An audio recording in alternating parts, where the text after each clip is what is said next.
Otra parábola que Jesús explica para nosotros, el trigo y la cizaña.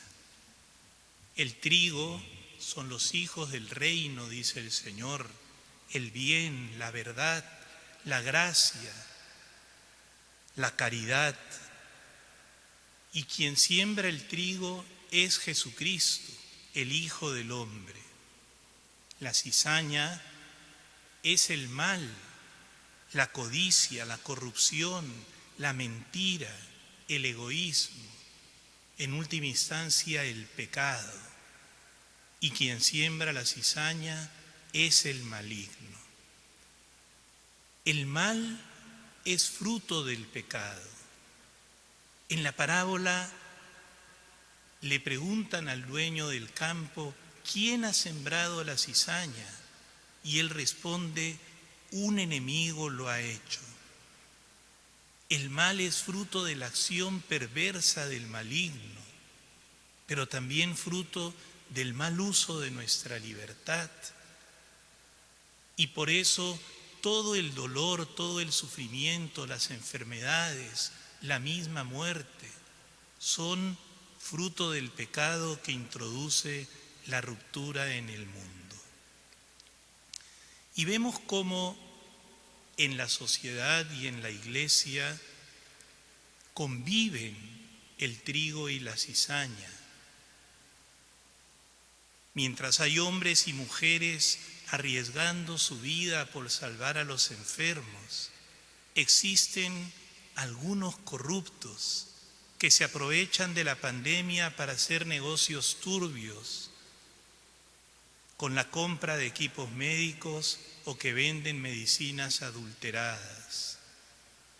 Mientras que en la iglesia hay pastores coherentes, velando por sus ovejas, haciendo todo lo posible por asistir espiritual y materialmente a los enfermos y a los pobres.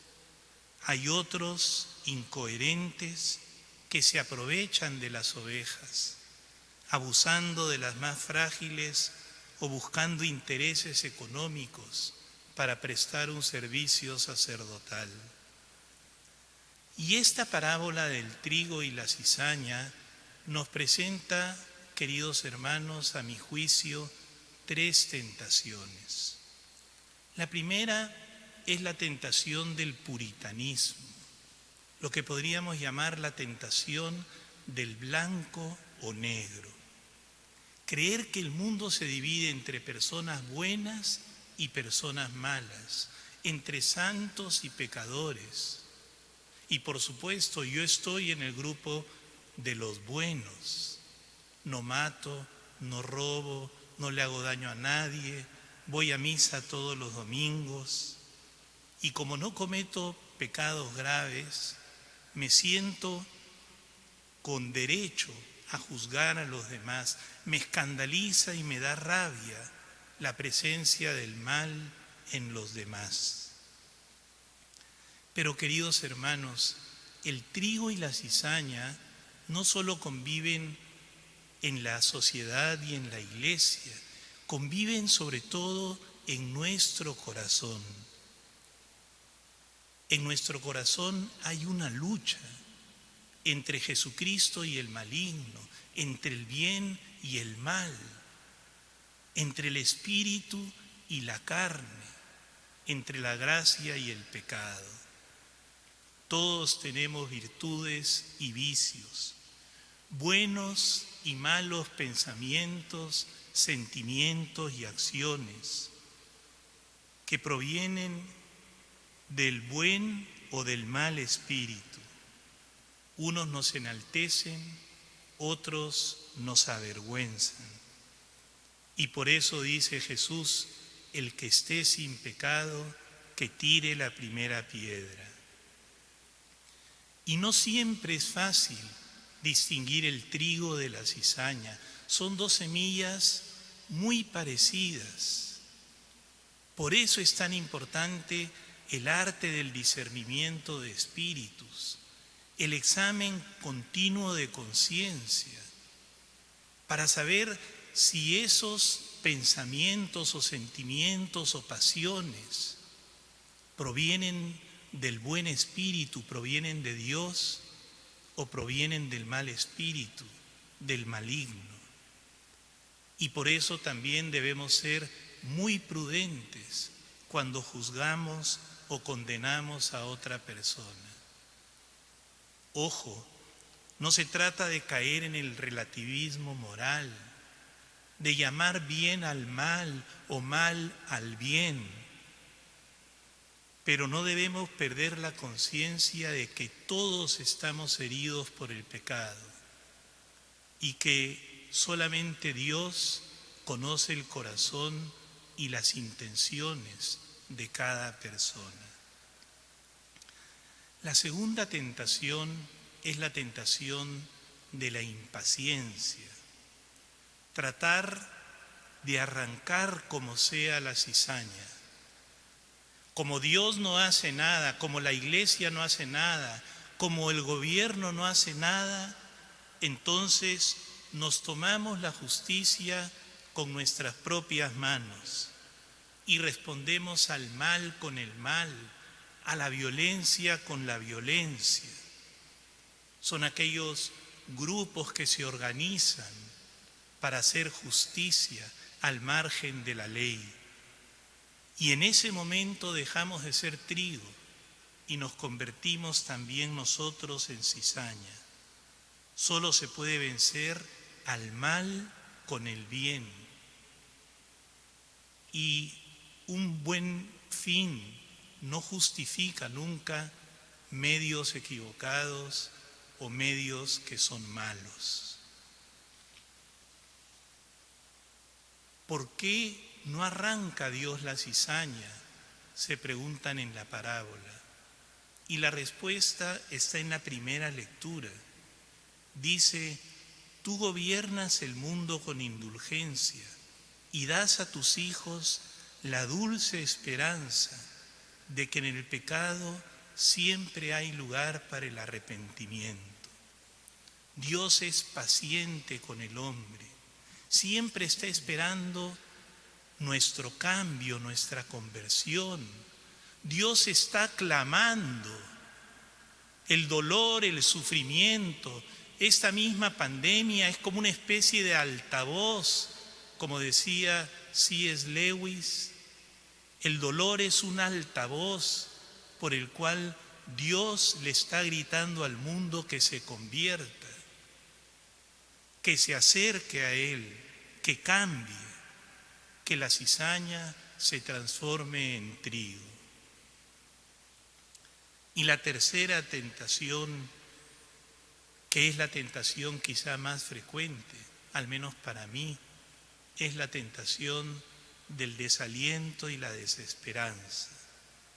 A veces creer que la cizaña está creciendo tanto que va a terminar asfixiando el trigo. Creer que el mal va a vencer al bien, o que yo mismo estoy tan atrapado por mis vicios y mis pecados que nunca voy a poder cambiar. Vemos cómo hoy, en este tiempo de pandemia, muchas personas se dejan llevar por lo que llaman ideas o pensamientos catastróficos. Pensar que nunca voy a poder volver a ver a mis seres queridos, pensar que me voy a enfermar, pensar que no voy a volver a recibir los sacramentos, pensar que estamos ya cerca al fin del mundo y que viene el apocalipsis. Todos estos pensamientos no tienen ningún fundamento. Jesús mismo dijo: nadie sabe ni el día ni la hora. Y fíjense, hermanos, el mal siempre hace más bulla que el bien. Por cada policía corrupto hay muchos otros que cumplen silenciosamente su deber. Por cada sacerdote abusador hay muchos otros sacerdotes buenos, coherentes, entregados. Pero esos no son noticia. Alguna vez me dijeron: los sacerdotes solo son como los aviones, salen en las noticias y en los diarios cada vez que se caen. El mal y el bien van a estar en lucha hasta el fin de los tiempos, en el mundo, en la iglesia, en la sociedad, en tu corazón y en mi corazón. Y por eso la mentira no puede acallar la verdad, el mal no puede triunfar sobre el bien, la cizaña no va a poder destruir jamás el trigo. Y lo sabemos porque Jesús lo ha prometido. El poder del infierno no va a prevalecer. Y entonces, como conclusión, ¿qué tenemos que hacer? En primer lugar, ser pacientes. No dejar que crezca la cizaña y tratar de que crezca cada día más el trigo en nuestro corazón y en nuestra familia. Y aquí viene la parábola del grano de mostaza, la importancia de las cosas pequeñas. Hacer lo ordinario de manera extraordinaria, decía Santa Teresa. El reino crece con los actos pequeños de cada día. Cada vez que tú sirves en tu familia, cada vez que te esfuerzas por controlar la ira, por ser paciente, por vivir el servicio, cada vez que luchas contra una tentación, cada vez que perseveras en la oración, está creciendo el reino de los cielos. Pidámosle pues a la Virgen María, aquella en cuyo corazón no hay cizaña, porque es inmaculada, que ella nos ayude a tener esperanza en medio de las dificultades y a perseverar haciendo el bien en las cosas pequeñas. En el nombre del Padre, y del Hijo, y del Espíritu Santo. Amén.